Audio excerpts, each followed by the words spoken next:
everyone, and welcome to the Tavern. It's a day that ends in Y, so of course there's some Wizards of the Coast and Hasbro drama to discuss. Now, I took a little time before getting into this story for a multitude of reasons, but one of the big things that I was waiting on was to seeing if there was any kind of major fallout from what's been happening. There are also other stories I decided to skip.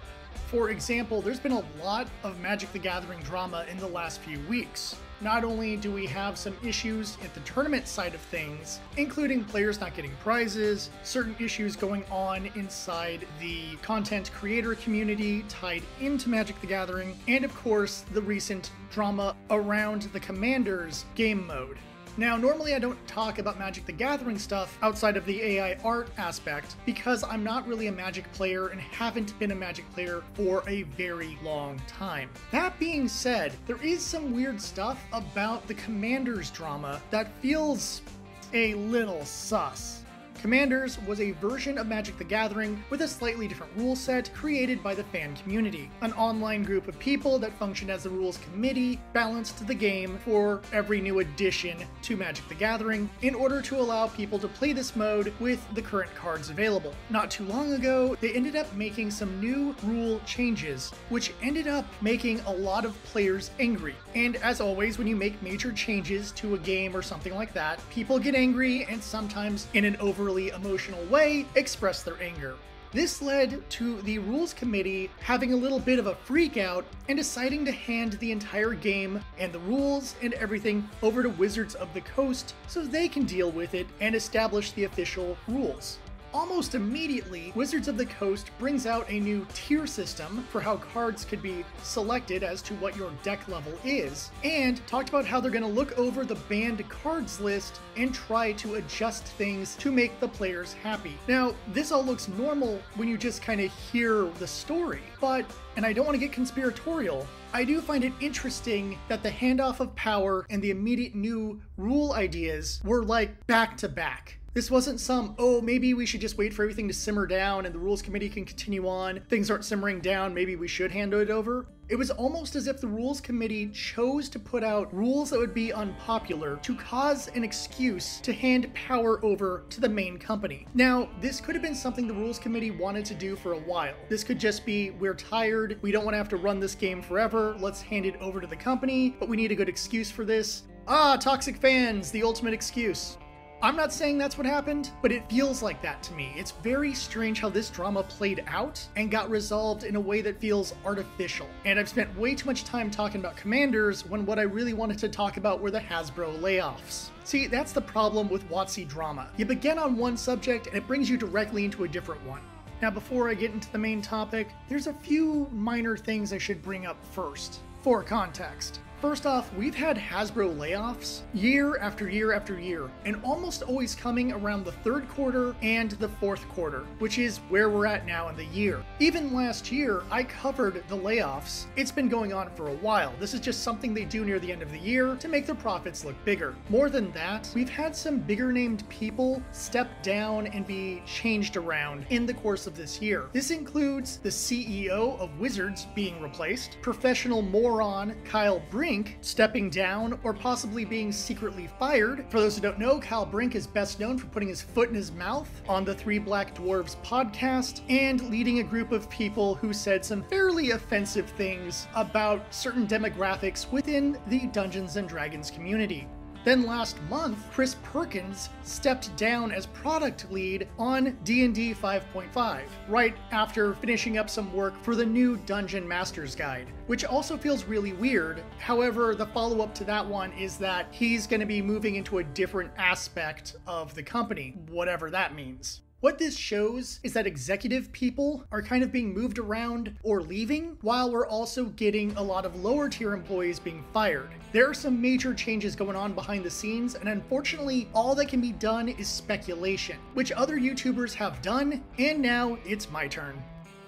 I find it weird when I'm looking over the news stories about the layoffs, and the positive spin is that less than 100 employees were fired. That could literally mean 99 employees fired, but at least it wasn't 100. Now, as I mentioned in the background segment, during the third quarter and fourth quarter is where the biggest layoffs occur in order to help bolster what Hasbro's profits look like. And when did these layoffs occur? Oh, right before the third quarter report. Interesting how that works. So yes, these could almost be called expected layoffs, which is a horrible thing to think, that being at Hasbro just means you're constantly sitting there with the sort of Damocles over your head as you could be fired at any moment near the last 3 to 4 months of the year. Now, part of the excuse for this is that Hasbro wants to change their headquarters. For those who don't know, Hasbro is located in Rhode Island. In fact, the toy company that Peter Griffin works for is supposed to be a parody of Hasbro, but they've been considering moving to Boston. And most of the employees fired were local Rhode Island employees. According to some news stories, some of these employees had been working with Hasbro for up to 25 years. So we're talking about some veteran employees that just got thrown out the window in order to secure better profits. Now, there were some slightly bigger named people that were removed, for example, some product designers, which is not great news for toy collectors because that literally means they are firing the people who are designing what the toys and packaging look like, which could mean they're going to cut down on more and more physical products, which makes sense due to the fact that toys haven't been selling as well, because when you make a bunch of toys off of IPs that either haven't had a new quality cartoon in forever or are owned by Disney and are not made up of princesses, your profits will be hurting. And I think part of what they're going to do is to shrink down the toy side of Hasbro, at least the physical toy side, in order to save money on products that don't sell. The bigger one on the Wizards of the Coast side is that members of the community team have been fired, including Dixon Dubois, the creator relations manager. This is the guy who was instrumental in trying to keep YouTube and other content creators happy during the OGL crisis a few years back. Essentially, his role was to make sure that they still have content creators playing D&D or other Wizards of the Coast games and using them to keep the masses distracted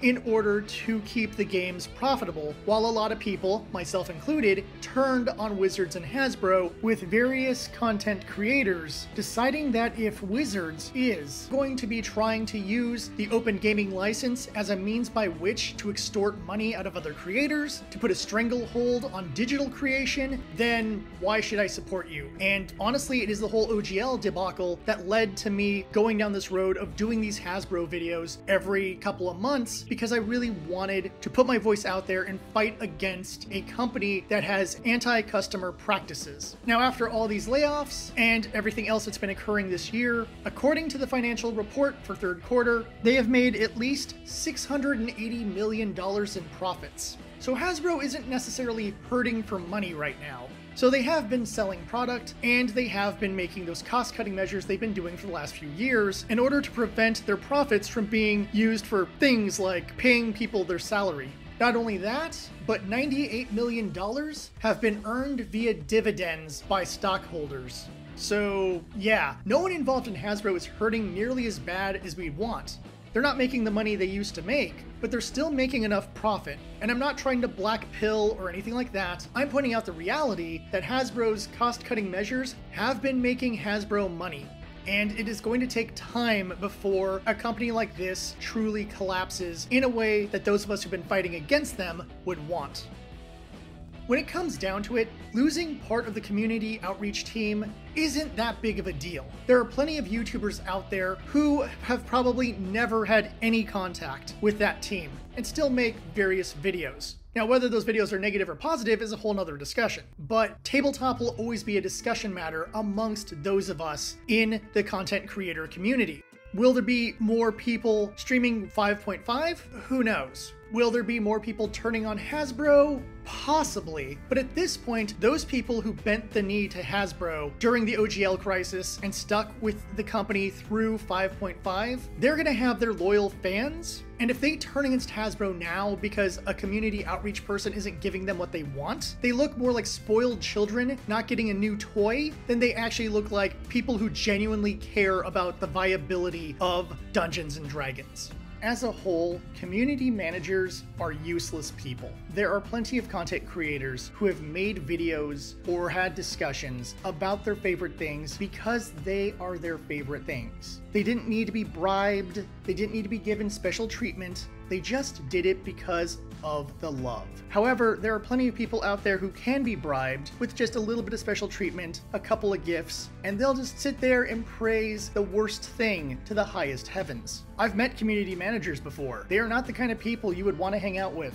They are usually very dumb, and they are some of the most vapid people I have ever met. And odds are, you could say the same thing about the people who can be bought and sold by them too. We're at a point where if companies just made a good product, you'd have enough of us out there praising the product. But when they make bad products, it's funny how quickly they start bribing people to talk about how good something is. And the worst part is, there are more than enough people willing to take that bribe. It's a sad state of how things have gotten, because when you really think about it, fandom used to be about, fans, and now it's about praising the corporation, or the company is serving you a big bowl of sewage soup. Thankfully, the average person is starting to get wise to this, and the tide is turning, and that is a wonderful thing.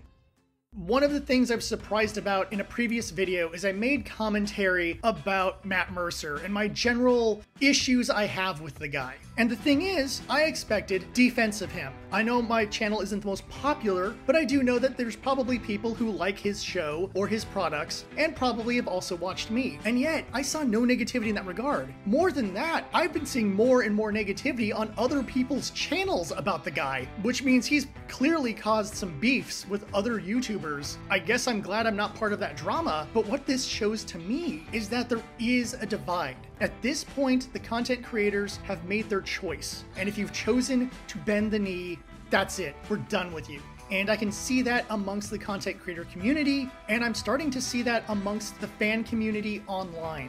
It is always possible that Hasbro is aware about the changing tides online and have decided that it isn't worth having a community outreach team if the community is going to flip that outreach team the big old bird every time they come on by. All that being said, the majority of the layoffs were regular rank-and-file people. People who had to come home after a long day of work and tell their family, well, I need to find a new job. Or 25 years of loyalty working at a company doesn't mean a thing. And that's really what bothers me more than anything else. As I've said in previous videos, it's never the high-tier people, it's never the executives that get removed. It's never the people making the bonehead decisions that get removed. It's never the people who shout their mouth off about mixed-race people being offensive. It's always some rank-and-file person who is there in the offices filing paperwork. It's the person in the warehouse moving the boxes. Those are the kind of employees we're losing. The news stories are going up in arms over product designer and community outreach, but that's like 3 or 4 people compared to however many others in that less than 100 that got fired. The year isn't even over yet. There are likely going to be more layoffs in December, possibly some even in January. Either way, we're looking at a bloodbath of employees, while Hasbro can talk about $600+ million in profits. We are looking at a company whose products continue to decline, the quality keeps going down, fans of the toys and the games are getting far more frustrated, things are changing, and it doesn't look like they're going to be going better for Hasbro. Let me know what you think about all this in the comments. Am I crazy? Am I just off base? Or do you agree with me that there's definitely some bad times ahead for Hasbro, and if you're working at the company, you might want to get your resume ready to go, because sooner or later, you too will feel the wrath of the Sword of Damocles. More than this, as I say at the end of many of these videos, support your independent game creators. There's some great ones out there. Beyond that, as always, fight the good fight, because they win when we give up. Until next time, I thank you for watching, and as always, I'll see you at the tavern.